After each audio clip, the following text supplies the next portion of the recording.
Capítulo 8. O negociante de camelos da Babilônia. Quanto maior a fome, mais a mente se mostra aguçada, do mesmo modo que se fica muito mais sensível ao cheiro do alimento. Tarcade, o filho de Azure, certamente pensava assim. Não tinha comido nada havia 2 dias inteiros, se não fizermos conta dos 2 pequenos figos furtados do alto do muro de um jardim. Só não pegou mais porque uma mulher muito zangada precipitou-se em sua direção, pondo-o para correr rua abaixo. Seus gritos terríveis ainda ecoavam nos ouvidos dele, quando já atravessava a praça do mercado e o ajudaram inclusive a manter os dedos nervosos longe das tentadoras frutas que as vendedoras expunham em suas barracas. Nunca tinha reparado antes em quanta comida era trazida para os mercados da Babilônia e como cheiravam bem. Deixando o local, rumou para uma hospedaria e ficou zanzando na frente da casa de pasto. Quem sabe não encontraria por ali algum conhecido, alguém de quem pudesse arrancar como empréstimo uma moeda de cobre, que ganharia para ele um sorriso do inamistoso dono da pousada, e com isso um atendimento simpático. Sem dinheiro, tinha certeza de que o receberiam muito mal. Em sua abstração, viu-se inesperadamente cara a cara com o homem que mais gostaria de evitar, a alta e angulosa figura de Dabazir, o negociante de camelos. De todos os amigos e tantos outros a quem pedir emprestado pequenas somas, Dabazir fazia-o sentir-se desconfortável, porque Tarcade não havia cumprido a promessa de saldar o mais rápido possível uma antiga dívida. O rosto de Dabazir iluminou-se ao avistar o outro. Ora, ora! Aqui temos Tarcade, justamente aquele que venho procurando para cobrar as 2 moedas de cobre que lhe emprestei faz um mês, além da moeda de prata relativa a um primeiro empréstimo. Que belo encontro! Poderei fazer um bom uso dessas moedas ainda hoje. E então, jovem, o que me diz? Tarcade gaguejou, ficando vermelho. Faminto, achava-se sem energia para discutir com o descarado Dabazir. Mil desculpas, murmurou fracamente. Mas hoje estou sem qualquer moeda de cobre ou de prata. Me dê mais tempo. Ora, vamos lá, insistiu Dabazir. Então não pode arranjar algumas moedas de cobre e uma moeda de prata para pagar pela generosidade de um velho amigo de seu pai, que o ajudou quando você se achava necessitado? Ainda não lhe paguei, porque o azar tem me perseguido. O azar? Não responsabilize os deuses por sua própria fraqueza. O azar persegue todo homem que pensa mais em pedir emprestado do que em pagar. Venha me fazer companhia, rapaz, enquanto almoço. Estou com fome e quero contar-lhe uma história. Tarcade vacilou devido à franqueza brutal de Dabazir, mas aqui estava finalmente um convite para entrar na casa de pasto. Dabazir conduziu-o até um dos cantos da sala, onde se sentaram sobre pequenos tapetes.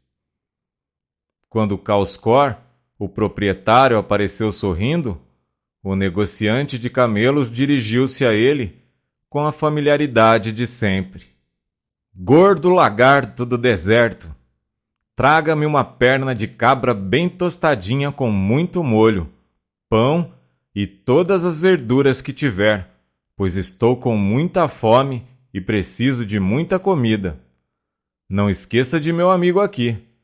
Traga para ele um copo d'água, bastante fria, por favor, pois está fazendo um calor babilônico. Tarcade quase sentiu um desfalecimento. Devia ficar ali bebendo água, enquanto o outro devorava diante de seus olhos uma perna de cabra inteira? Não disse nada. Não pensava em nada que pudesse dizer. Dabazir, entretanto, não sabia o que era silêncio. Sorrindo e acenando com naturalidade para os outros fregueses que o conheciam, continuou. Ouvi dizer de um viajante recém-chegado de Urfa informações sobre um homem muito rico que tem uma peça de pedra cortada tão fina que se pode ver através dela. Ele colocou-a na janela de sua casa para barrar a chuva. Segundo o viajante, é amarela, e quando ele mesmo olhou através dela, todo o mundo do outro lado pareceu-lhe estranho e diferente da realidade. O que diz sobre isso, Tarcade? Acha que o mundo pode parecer alguém de uma cor diferente daquela que normalmente possui? Ouso dizer que sim, respondeu o jovem, mais interessado na gorda perna de cabra que acabavam de colocar na frente de Dabazir.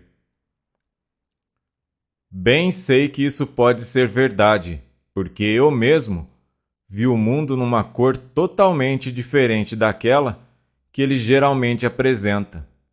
É a história que vou contar ilustra como cheguei a vê-lo em sua cor correta de novo. Dabazir vai contar uma história, sussurrou um freguês para o vizinho e chegou seu tapete mais para a frente. Outros frequentadores trouxeram para ali o que estavam comendo e formaram um semicírculo. Mastigavam ruidosamente junto aos ouvidos de Tarcade e roçavam nele os ossos ainda carnosos. Só ele não estava comendo.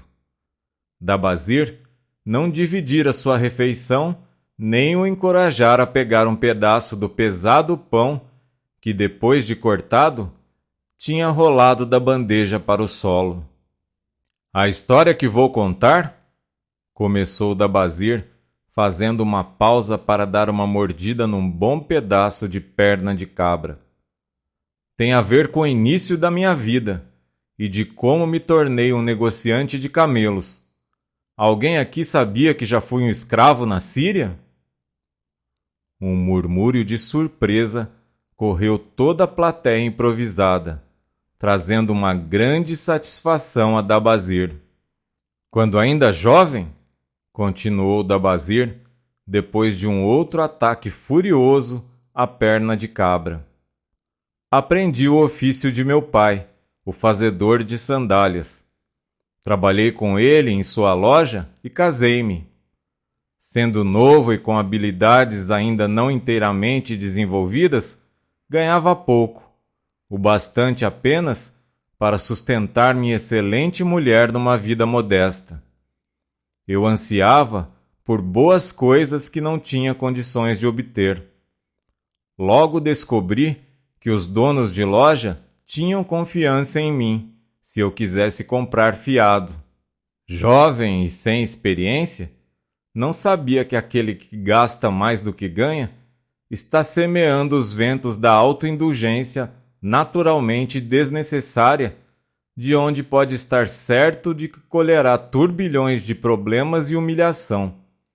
Assim, acedi aos meus caprichos por roupas finas e comprei coisas luxuosas para minha boa esposa e para o lar, tudo muito além de nossas posses. Paguei como pude, e realmente no início não houve grandes contrariedades. Mas com o tempo, descobri que eu não podia usar meus ganhos para viver e ao mesmo tempo pagar minhas dívidas.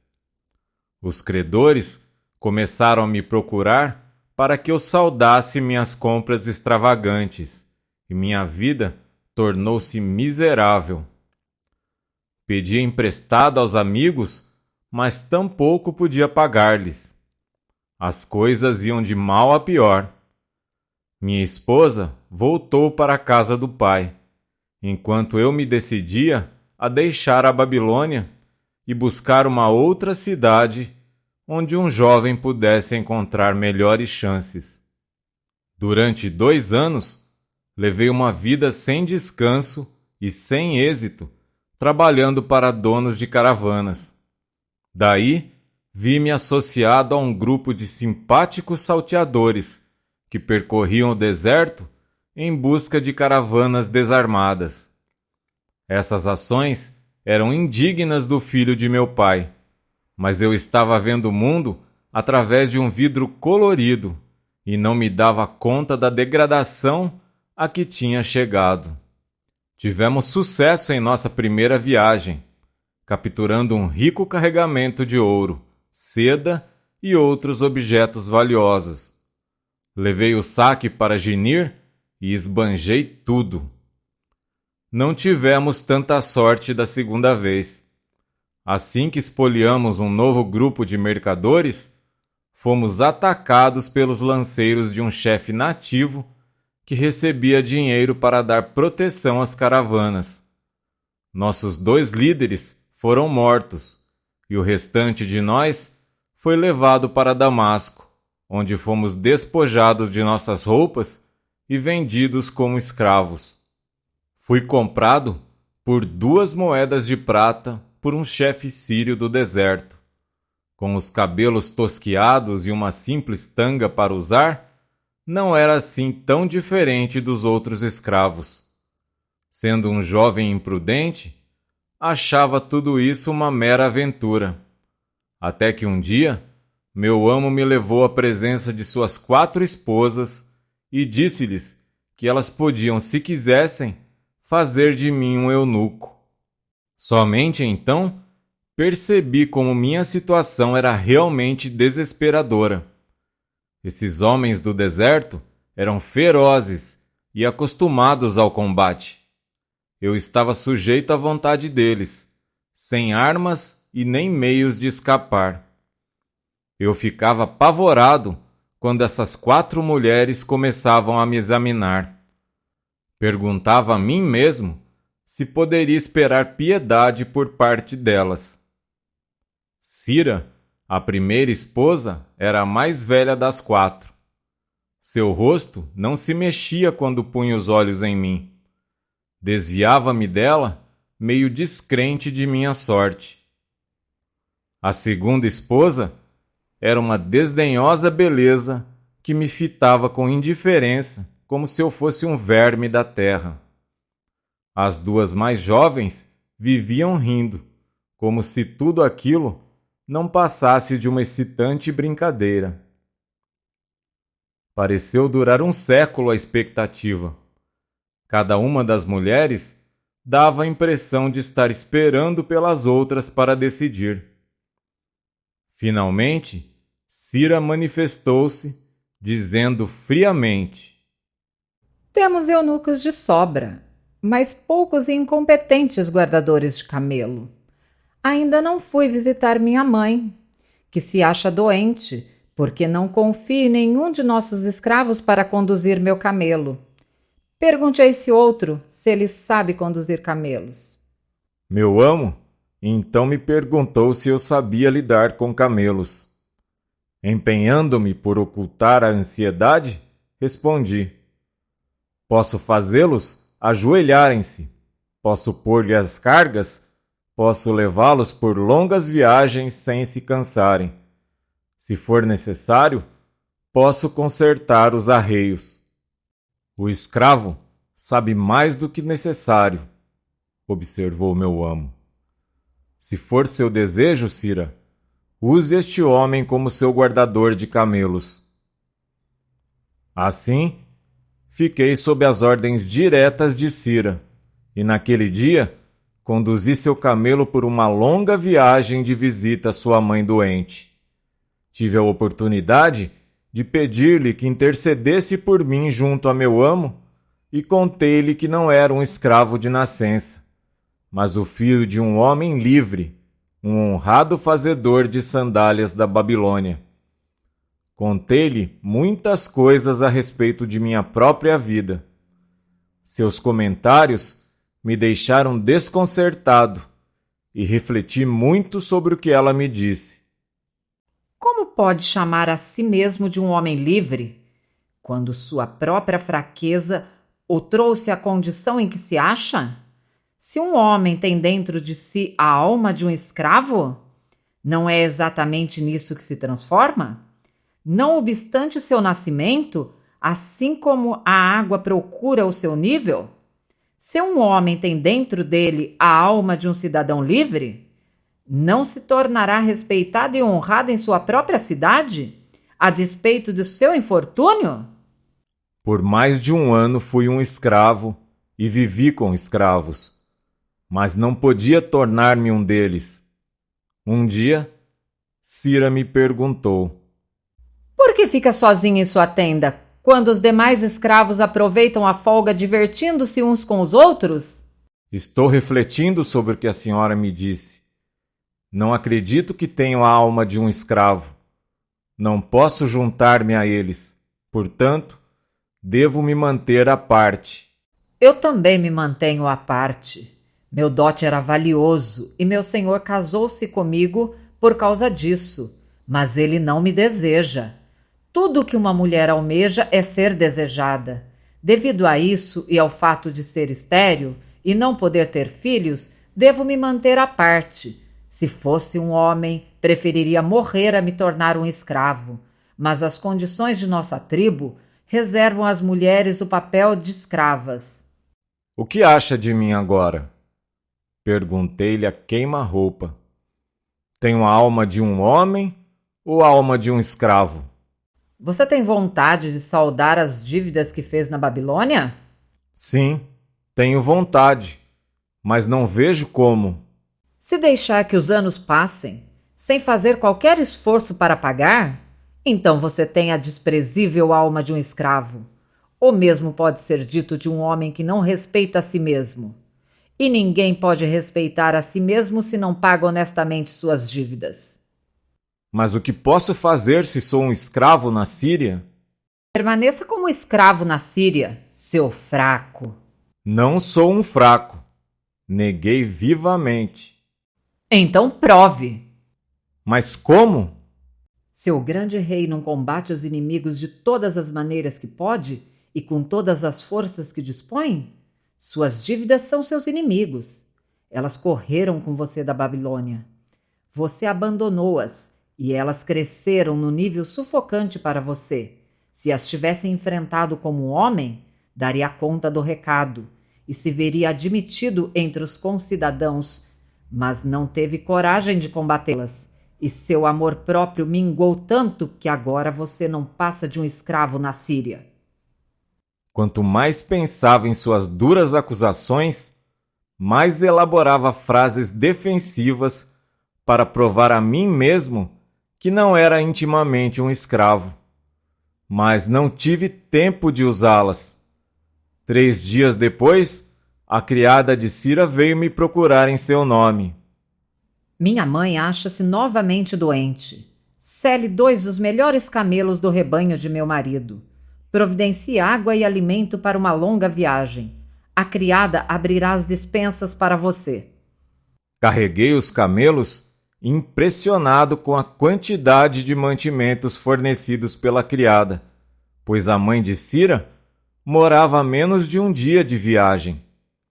A criada montou num dos camelos enquanto eu conduzia o de minha senhora.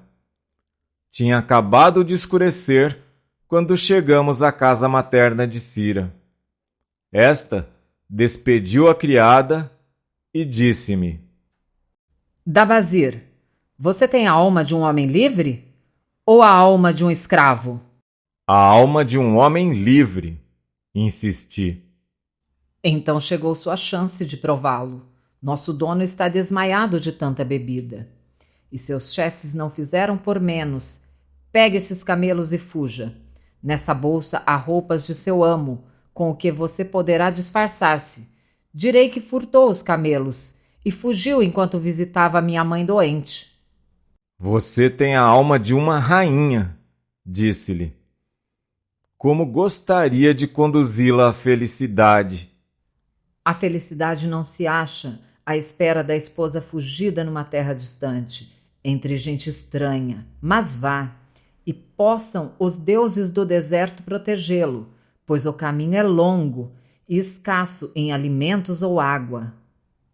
Já não era necessário insistir para que me fosse, mas quis ainda agradecer-lhe calorosamente e desapareci na noite. Eu não conhecia aquela estranha região e tinha apenas uma tênue ideia de onde ficava a Babilônia, mas me pus corajosamente a caminho através do deserto em direção às colinas. Montava um camelo e trazia o outro amarrado. Viajei durante toda a noite e todo o dia seguinte, impelido pelo conhecimento do terrível destino reservado aos escravos que roubam os bens do seu amo ou tentam escapar. Ao cair da tarde, alcancei um pequeno povoado tão desabitado quanto o deserto. Pedras afiadas feriam os pés dos meus leais camelos, que logo começaram a andar com lentidão e sofrendo muito.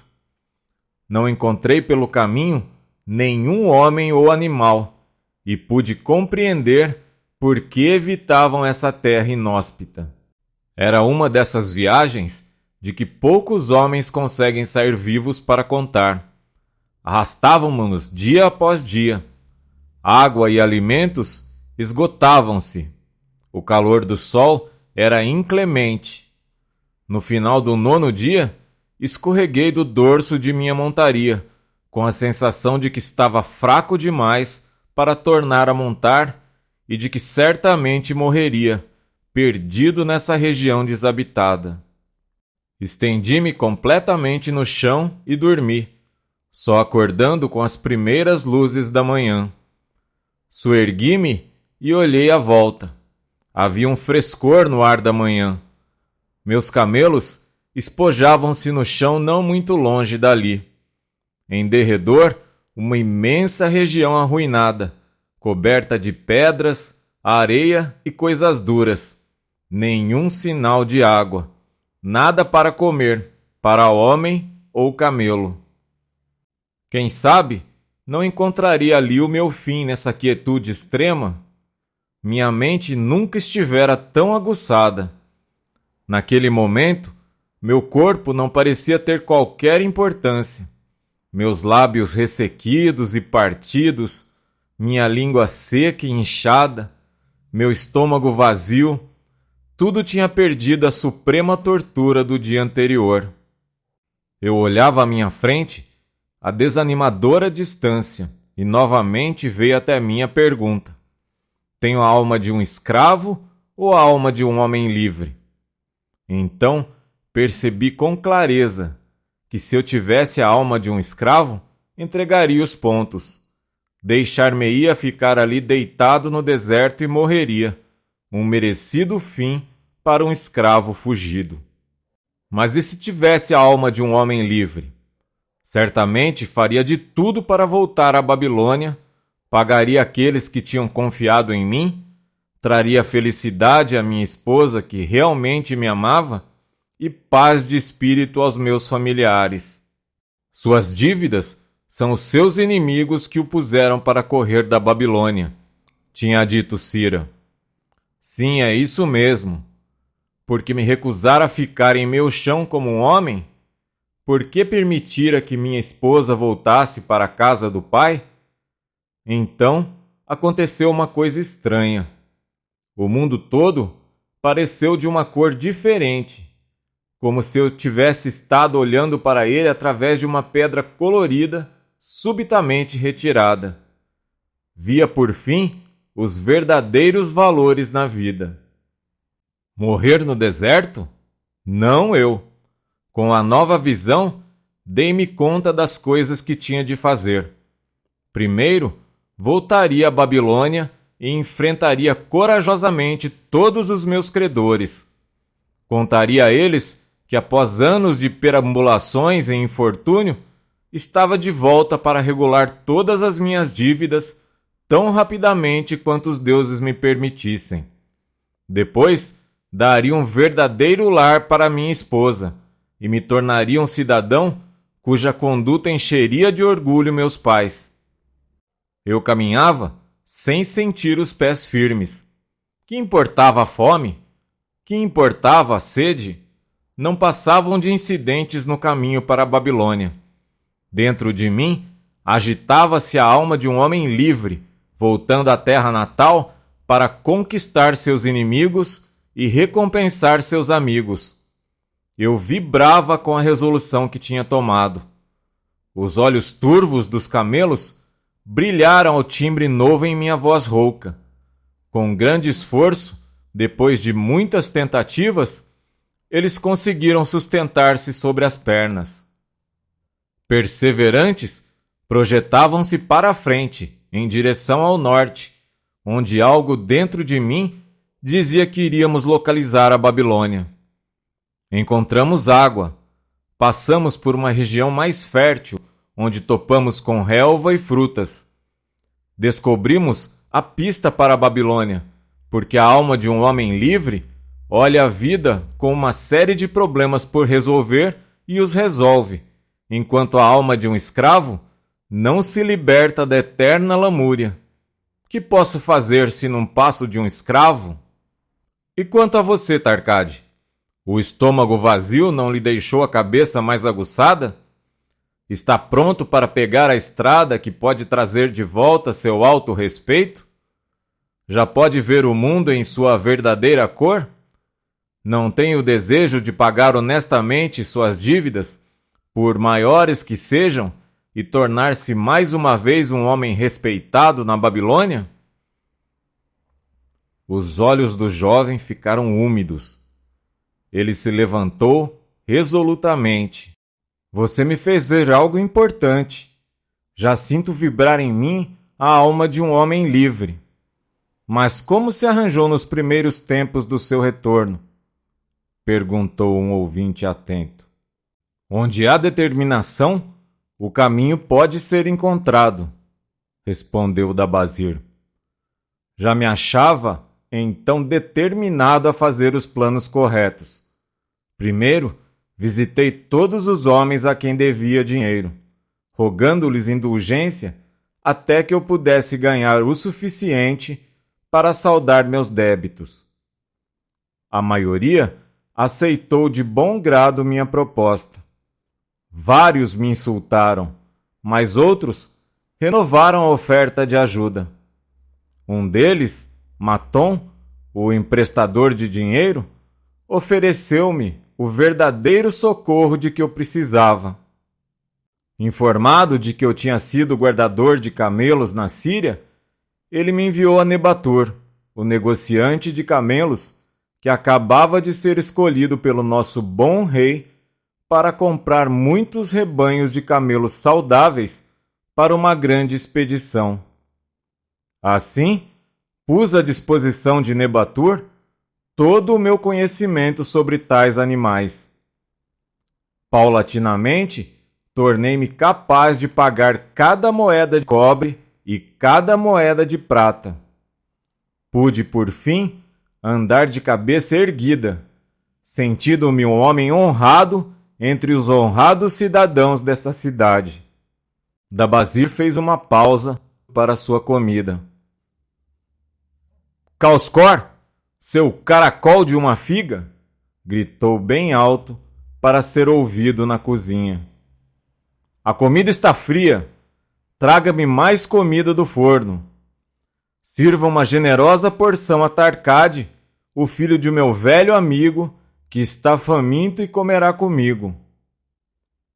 Assim terminou a história de Dabazir, o negociante de camelos da velha Babilônia. Ele encontrou sua própria alma quando compreendeu uma grande verdade, uma verdade conhecida e usada por homens sábios muito antes do seu tempo. Ela tem tirado homens de todas as idades de dificuldades e conduzido ao sucesso, e assim continuará fazendo para todos aqueles que conseguem sentir o seu mágico poder. Isso vale para qualquer pessoa que leia estas linhas. Onde há determinação, o caminho pode ser encontrado.